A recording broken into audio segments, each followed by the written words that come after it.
Hello guys नमस्कार मो स्मिता आज आपण मानक देखा जाऊँगी आम गोटे जगह को जाऊँ सी हूँ बाबा दामोदर मठ को आम समस्त मिसिक जाऊँ सकाल सकाल आम बाहरी आसलु आम जा पहुँचबू पाखे से आपण मानक देखू बाबा मठ केमतीका कौन आम तो जमा के जाइनु प्रथम थर पर आम जाऊँ आसे आम आसिक अधबाट सारे घर बाहला बेले मुझे देखी पारे ना आम केमती आम गाँव मो पु आसी मो नंदी सी भी आसी आम तो भाई से तो सब आसती आम आसिक पहुँची अधा बाट गलुणी चलती जा बाबा मठ देखा से बाबा मठ केमती बाबा सहित आम फोन कथा से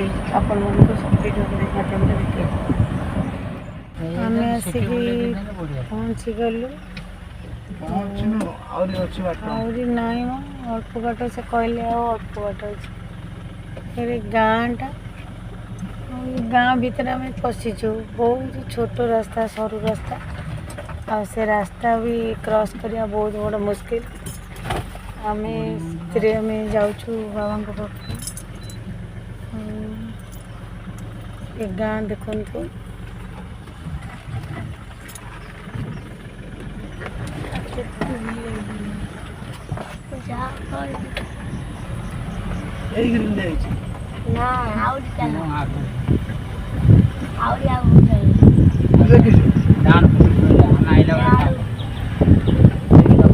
पुओ सब कहीदे कौ से लिखाई देखी तो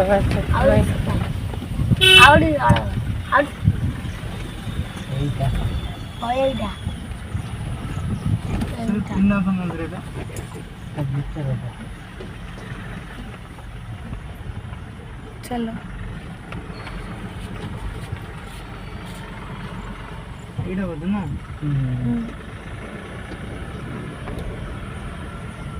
पैसा पानी पेलु पैसा आनी ना आपन पळे आलु सेंती उठेलु कोठी चढ़ी जाओ बुझी के कोठी बुझी नु आपड़ा हजार उठे जाना ना दामोदर रास्ता ये होचंदी बाबा को मठ गाड़ी साइड कर दो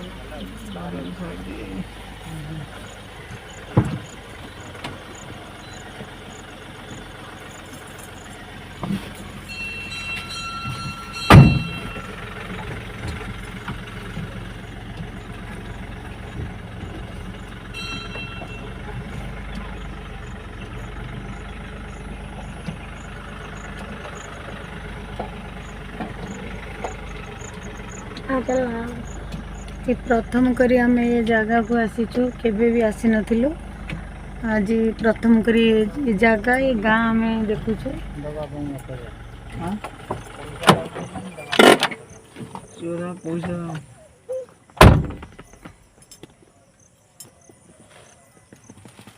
कौन करूँ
ଖାଉ ସବୁ ଖାଉଛି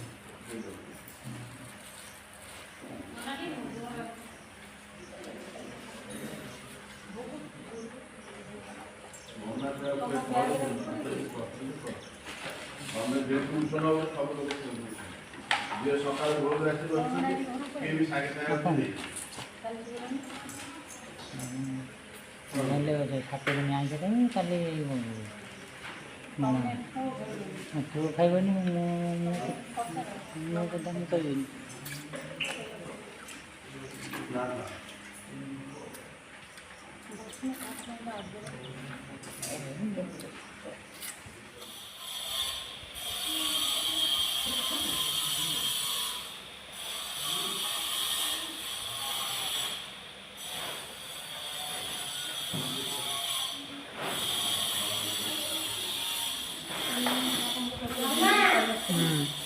ନନା ବି କହିଲେ ଆମେ ଆଉ ଦିନକୁ ଆସିବୁ ଆଉ ଆସିଲା ପରେ ସେତେବେଳେ ଦେଖିବା ନନାଙ୍କର ପ୍ରତିକ୍ରିୟା କ'ଣ ହେଉଛି। ବର୍ତ୍ତମାନ ମନ୍ଦିର ବାହାରି ଆସିଲି ଠାକୁରଙ୍କ କାମ ବି ସରିଯାଇଛି ଆଉ ମୁଁ ବର୍ତ୍ତମାନ ଯାଉଛି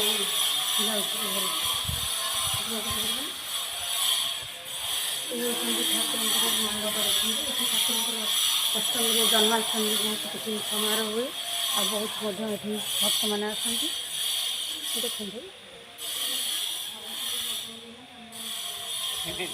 ସକାଳୁ ରାତି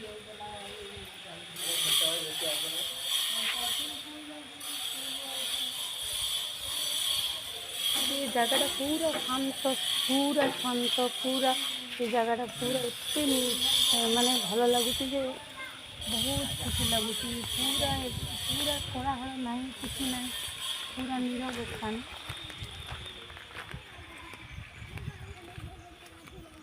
ମୋ ପୁଅ ଆସିଛି ମୁଁ ଆସିଛି ଆଉ ମୋ ନଣନ୍ଦ ବି ଆସିଛି। ସମସ୍ତଙ୍କ ଦୁଃଖ ଲାଗି ଆମେ ଭଗବାନଙ୍କ ପାଖକୁ ଆସନ୍ତୁ ଆମେ ସେମିତି ବାବାଙ୍କ ପାଖକୁ ଆମେ ଆସୁଛୁ।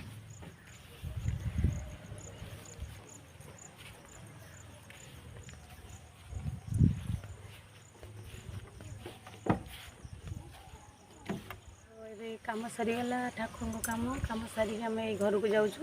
ପୁଣି ବାବା କହିଛନ୍ତି ନେକ୍ସଟ ଶୁକ୍ରବାର ଦିନ ଆସିବୁ ଆଉ ସେ କିଛି ଭଲ ଜିନିଷ ଦେବେ ଆମକୁ।